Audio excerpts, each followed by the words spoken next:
You're listening to Careers and Cocktails, career talk with a twist, hosted by expert recruiter Renee Frey. Let's get this party started.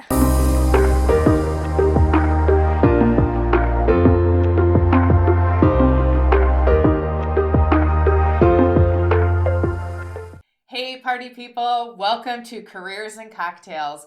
I am thrilled to have Ursula Mentjes as my guest today. She is one incredible powerhouse businesswoman, speaker, and I'm going to go through her quick bio, and then we're going to make her favorite cocktail, the Cosmo. Yeah. And then we'll dig deeper into how awesome you are. She is a 3 best-selling author, and we have her right here in the house. Woo woo. She's the founder of Sales Coach Now. She's an inspirational speaker, author of Selling with Intention, Selling with Synchronicity, One Great Goal, and The Belief Zone. She specializes in neuro-linguistic programming to help clients double and triple their sales fast. And I personally have used her as a coach, and I was able to triple my sales as well. So she is high five. Phenomenal at what she does. And she's the reason why I wrote my book, I Hate Mondays, because she introduced me to her editor. So thank you. Yeah. I'm forever grateful for that. Oh, congratulations. All I did was shine the light and you ran with it. So that's exciting.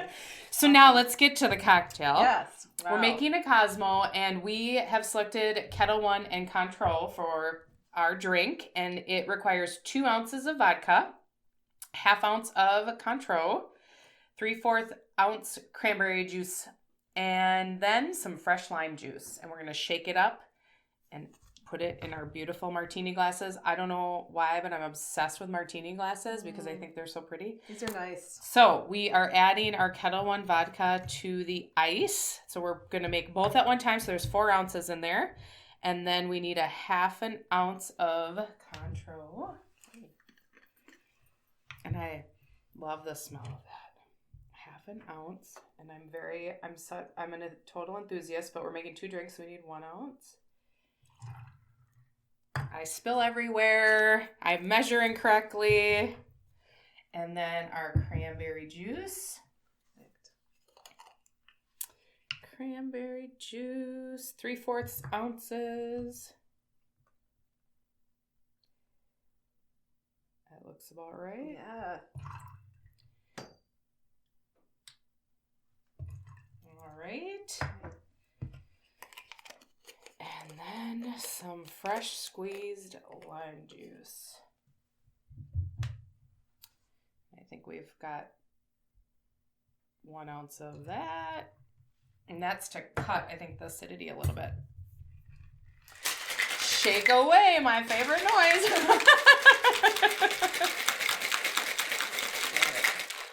We will get it into these beautiful glasses. Love them. This always happens to me. I think I need to keep the strainer, so I'm going to just take the top off. Yeah, these I actually think we got from for our wedding. As a wedding gift, and they have the zigzag, not straight stems. Well, clearly you're getting more than me, but oh boy, happy to have the little... Take one for the team. That's why we're here. All right. Garnish with a lime. Oh, it's so pretty. The bright pink, and let's cheers. Right. Yeah. Cheers. Thank you for having me today. I'm super excited to be here. Oh, I'm so excited to have you. Perfection. Is it good? It's excellent. Okay. Wow. Ursula, I gave a quick 2-second bio about you earlier. Tell us who you are and what you're all about.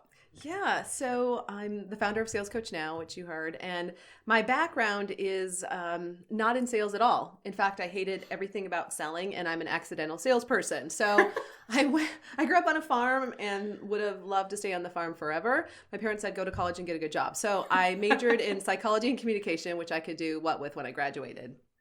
Nothing, everything. Some people say sell. So I ended up getting a job in outside sales because I didn't feel like I had any other choices, and I wanted to go to law school at that point.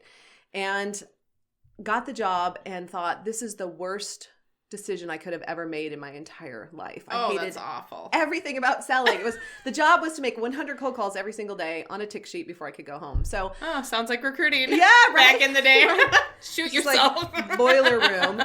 But I forced myself to learn how to sell. I read every book I could on sales and selling, and from Brian Tracy's The Psychology of Selling, I love that book, to Yeah, who Brian Tracy Yeah. has endorsed your books. Yes. Come on. He's been a great mentor. And then I found this book by the now late Dr. Wayne Dyer called The Power of Intention, which is the reason I wrote Selling with Intention. That was a total game changer for me because I went from just pounding the phones every day like I was in a boiler room to being intentional, to thinking about my top 25 every single day. And I set the intention that out of 25 high quality calls, I would set, 2 appointments a day. That was my goal. And so when I shifted my intention from just making calls to setting 2 quality appointments every day, everything started to shift for me and it made a big difference. And so fast forward, I ended up being promoted pretty quickly. And I went from a sales professional to a regional manager to executive vice president and then president by the time I was 27 of about a $20 million company. So it was a phenomenal ride. And I share that not to Cheers say, to that. Cheers. 27 as a president. Yeah, it was.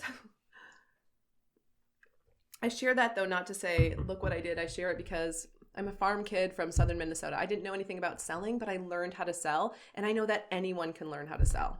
So tell us the secrets. I've been to your seminar. I've hired you as a coach. Tell us the secrets of, is it that easy just to set your intention and be more intentional about it? Or what do you feel is the most important piece? That's a great question.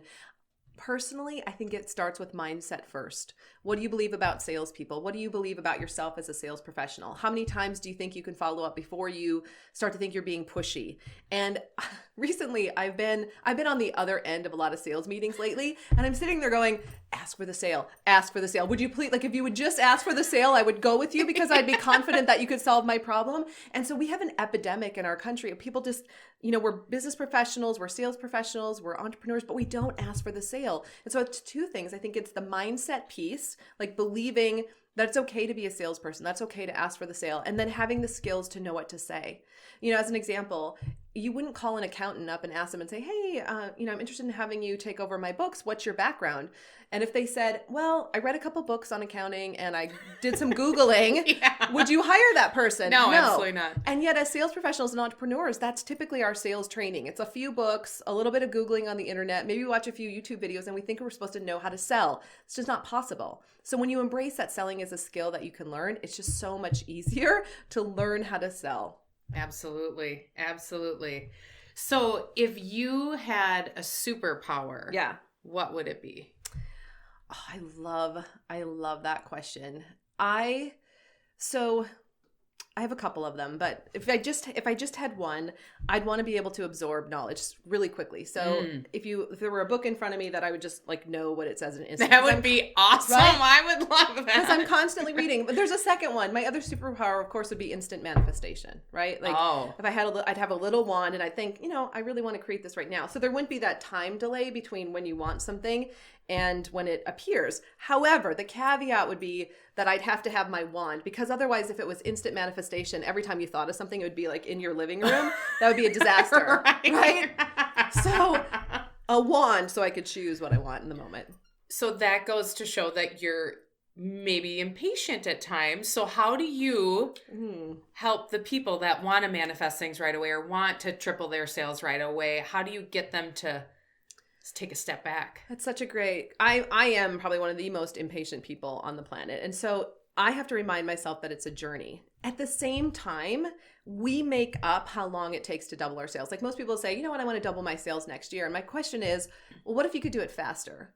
And what we find is that the faster people do it, and I think 90 days is a nice amount of time. If you wanted to do a double, and if you were in a service-based business and you could double your sales, because let me just be clear, there are manufacturing companies that they tried to double their sales in 90 days. If you got a business, right? So you're in a service-based business, 90 days is just a nice chunk of time. It's pretty believable. And once you start to put new strategies in place, you can see within 60 to 90 days that things start to show up. Most people start to hit their double at that 60 to 90 day point. That's fantastic. And I still think that's pretty fast. I think that's extremely fast. So when you're saying mindset, how do we shift? What's the first thing we need to start saying to ourselves about sales, Ursula? Great question. So most people believe they're being pushy if they direct the sales conversation too much or if they follow up too many times. And I would say it's the exact opposite.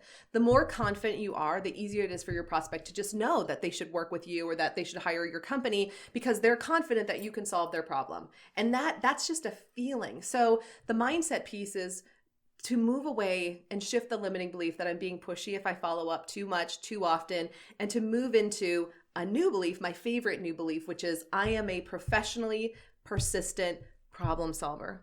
And because when you believe that, right? Yeah. When you believe that, you're not afraid to call anybody. You're not afraid to keep following up. And so really being the director of that sales conversation is the most powerful thing you can do. And you're actually doing a service to your prospects so they can make an educated decision. Absolutely. I firmly believe that sales is problem solving. Yes. Totally. I love it. So what can we celebrate for you this week? I mean, you've had massive success. So what are we celebrating with you this week? By the way, thank you for all your kind words, because a lot of times, like any entrepreneur, I'm so hard on myself. It's like, when is the next book coming or what am I working? So it's just all this pressure, right? So thank you for celebrating, because I think we all need to do that more. So what I'm celebrating right now, my first children's book is coming out next year. You wrote a children's book? That just gave me chills. Yeah, and cheers to that. Thank you. I am more excited. Hold on, let's have it. So good, by the way. I'm more excited about that project than I've been in years because, having a 6-year-old son, I'm constantly reminded of, excuse me, what it would have been like to have what we know now, this knowledge about goal it's about setting, mindset, manifestation, creating things, right? Like, what if you would have known that? So I'm including it in the book. So I'm going to do a whole series about, goal setting, intentions, wishes coming true, but also in the space of like what's most important in life, right? Because you can have all the stuff and still be unhappy. So how do you manifest the stuff you want and still find joy and peace in your heart and the other things that make life meaningful? Oh my gosh. High five, sister. I'm so excited. That is so cool because I've been on this mindset journey for over 5 years now and really digging into the subconscious beliefs and retraining my thoughts and all of that because the power is within all of us. Yes. We can all have whatever we want. And I thought, how can I do this with my girls? So my oldest is resistant. My youngest, she's 7. And that's right around the time the conscious mind starts to develop. Yes. And so for the past, I think 2 years, when I put her to bed at night and we alternate each night, my husband and I have her, I say, "You are smart." And she repeats me. Oh. And she says, "I am smart." And I say, "You are brave. You are the only Elena in the world. And I love you just the way you are." And we go through this. And I've seen it in action because one time she didn't want to get out of the vehicle when we were going to the summer program. And she was having anxiety. And I heard her say, she took a deep breath and she said, "I'm brave." And she grabbed her backpack and left the car. And I'm like, it's working. Yes. But it's like, so I'm trying to figure out how can we get these younger people. Because, all of our parents, we're all effed up from our parents because of all those beliefs. And, and it's like complicated because it's deep-seated. The subconscious mind is rigid. So I'm so thrilled that you're putting that into a children's book. Well, and we are imperfect parents as well. And, our parents did the best that they could. Oh, right. And now we're in a time where we have access to all this information about our subconscious mind and how to make these shifts. And I'm the first to admit, I hear things coming out of my mouth and I'm like, why did I just say that to my son? Right? What am I programming right now for him? So then I'll try to but we have the ability to reverse engineer that a little bit and say, what I really meant was this. One of the things that I do with Luca every day is ask, what's your intention today?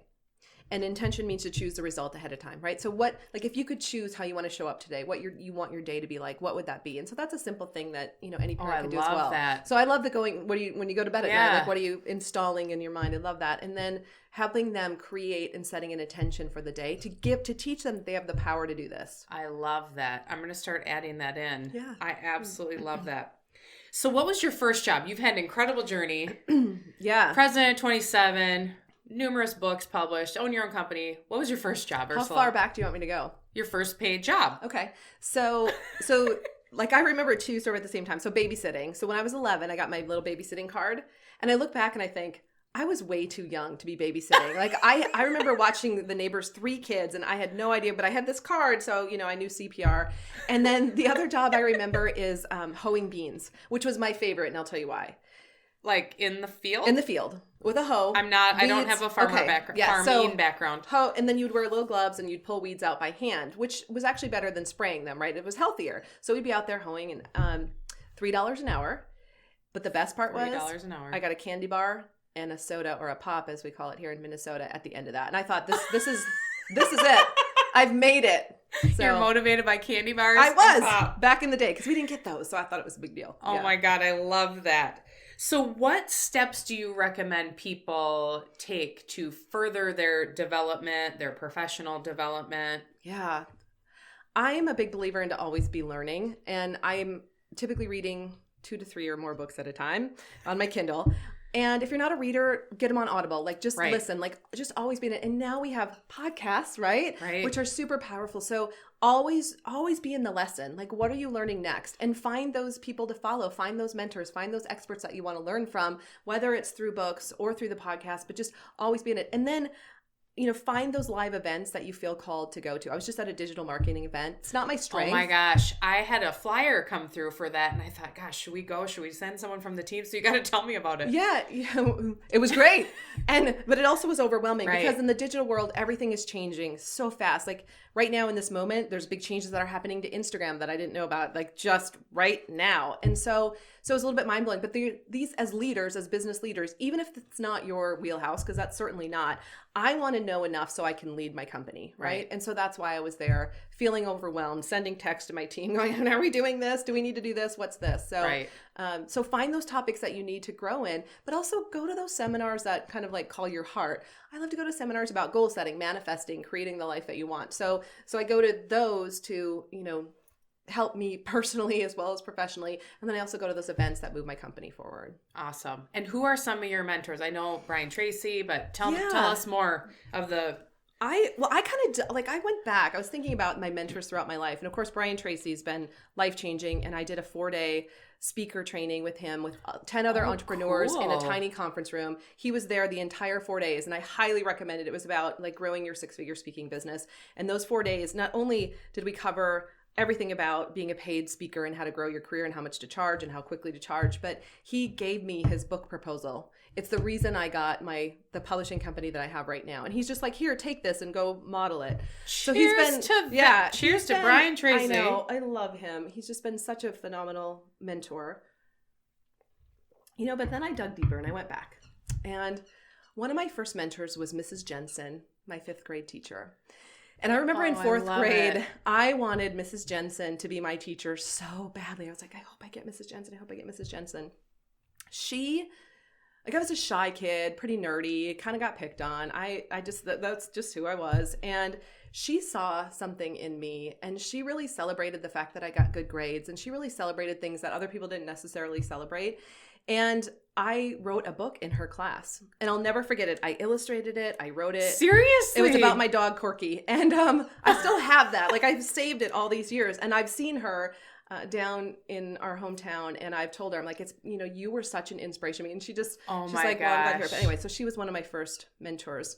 And then at the company, so at the tech firm where I worked, where I was promoted, there were 2 gentlemen there, John and Craig, who were actually Canadian. And they were leaders in the company, and they were phenomenal mentors. And they kind of used to tease me. They say, Ursula, if you were in Canada, you would have been promoted even faster, which I thought was kind of interesting that at that time that maybe women were being promoted faster than in the US. But because of them, they really said great things to the owners about me, and they supported my whole career. And I just give them, just tons of credit for That's awesome. Background. Yeah. So how did you know when it was the right time to start your company? Yeah. So after we sold after the tech company was no longer, I just was out interviewing, and I kept thinking, what's next? I did some consulting for another company for 6 months. So I was kind of still a free agent. And then I went to a recruiter one day who we'd been chatting for a while, and I wanted to be a president at the next company, making my 6-figure salary with my big bonuses. Like, that was my goal. And he said, you're too young. There's not a lot of opportunities. You really need, look at executive management, maybe a director role. You kind of have to start over. I just wasn't hearing it. I was so frustrated. I was like, why? Why can't you help me? Why am I not qualified enough? What are you telling me? If I were a gentleman, would it be different? You know, I really pushed on him. And finally he just said, you know what, maybe you should start your own company. And he basically kicked me out of his office. And I went home that day, like, kind of devastated because I thought I had my next path. And God bless him. You had all this experience. Yeah, I thought. But you know how sometimes you're being directed a different place? Right. And I went home and I told Tim, my husband, and of course Tim, he's like, I've been telling you that forever. Because I could have, I actually had the opportunity to buy the tech company at the time, but I was burnt out on tech. And I felt pulled to teach soft skills. And I understood the training market because I'd helped grow that company. And I thought, yeah, you know, I think I'm being called to have a soft skills training company. And coaching. So then I became certified as a coach, and then the company evolved from there. Awesome. I love it. And you speak to audiences of all sizes. I do. And is there a common theme or mindset of the people that are in attendance or the people that you work with? So a common theme, most of them they want to grow their sales. They want to get to the next level. They don't want to be perceived as being pushy. They're frustrated with, you know, a lack of sales results. I think all of those things are a common theme, whether they're in a corporation or whether it's an entrepreneur who might even have a lot of sales experience, but just wants something new, wants something fresh, and also wants to be reminded of what they used to do or used to know and they've forgotten. Right. That's pretty typical. I love that. And talk about writing. Has it always been a passion of yours? Does it just come out? Yeah, well, you know Amanda. So I've known Amanda for years. And Amanda's book editor, book coach. She's amazing. Amanda Johnson. And so I met Amanda after I wrote the first horrible draft. Let's just be clear. A bad draft of the one I didn't read. This is like the third edition. And I remember meeting her, and she probably doesn't remember the conversation, but she basically said, you know, everybody has great editors. Like, editing is what is the support that you need, and it's what I felt like I had to do it all alone. So, which is crazy, right? But I had this belief, and I think that the books were always trying to come through, but I had a lot of fear around putting it on paper. Like, my book's not going to be good enough. Who's going to read it? I don't have enough to write about. Like, I had all these limiting beliefs, and when I finally got out of the way and let them flow through onto paper, it was like, oh, this is okay. Like, this could solve someone's problem, right? And one of the greatest lessons I received about writing was to write the book for one person. So it would feel conversational. So it would feel like I was having the connection with the reader. And I think that's really helped me as well. Now I have books that kind of are backing up in my brain, especially with the children's book series and others. So there's other ones that just want to come through. So now it's just a fun journey. I have to be writing all the time. I have to be getting the ideas out. And as I evolve, there's always that next book. So that's kind of been the journey of writing. I love that. So do you set specific time? Are you intentional about getting things down on paper or your laptop or whatever? Yeah. Friday mornings are a great writing time for me. And I do a lot of writing on my laptop, but then I'll print out and I'll go back through and, like, you know, when I edit, I edit on a printed copy and I write notes and I look at what's missing. But I also send it to Amanda in between so she can say, you know, if you just move this whole paragraph over there, this chapter needs to go there. I think what you're trying to say is here, this. I mean, that is priceless. So for anyone who's thinking about writing a book, don't try to do it alone. You have to have support. She's incredible. She's why I Hate Mondays isn't the most boring fall asleep book. She's like, let's put a candidate story in here. I'm like, you are brilliant. Right. Like, people will read this shit. Let's make it interesting. Yeah, exactly. So what would you tell your 20-year-old self today if you could go back in time? Oh, gosh. It's all going to work out. Maybe not the way you thought it was going to, but it's all going to work out, and stop worrying about it. Right. It's just going to work out. I love that. Okay, so we're going to pivot. Yeah. We're going on a party bus. Oh, good. Who are you going to bring? They have to be alive and famous. Oh, wow. Who are you bringing on our party bus? Oh, my gosh. How many people? As many as you want. Oh, wow. Okay. The bus has unlimited seats, Ursula. Yeah. For sure, Oprah. Oh. So I can say, hey, can you feature one of my books? Will you interview me on Soul Sunday? Please interview me on. What about my children's book? So definitely Oprah. I would love to have Brian Tracy. He would just be cool to sit and just have the conversation about career and like what's next. Oh my gosh, there's so many. I'd want the whole Journey band on there so they could be in the back playing. I love Journey. That would be so awesome. Yeah, right? We would be serenading singing every single song with my horrible voice. That'd be fun.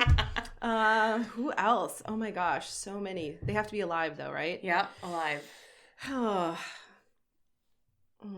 I'm gonna have to think about that. There's more, like, just, just past mentors would be fun to catch up with. And my girlfriends, like my girlfriends from high school, college, and California, and new girlfriends that are here, like just that core group. I mean, if there's anything I've learned over the past 5 years, especially since moving, is the power of those relationships and those girlfriends, just to get through life. Like, oh, absolutely. And I have friends who are, like, I call them my business friends. Like, we're in the business world together and we understand that whole world.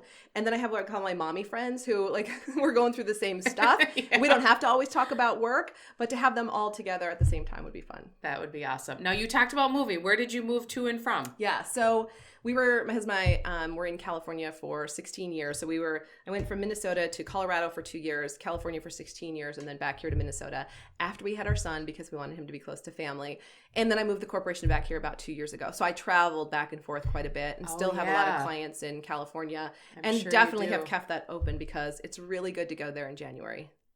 Exactly. I love California when it's crappy here. Yes. So where you still do your sales seminars, right? Yes. And how frequently are you doing those? Are they in both states? Yes. So we did 10 this year and we'll do 10 next year. Wow. So, is that normal? Yeah. Wow. So 2 in California and then 8 here.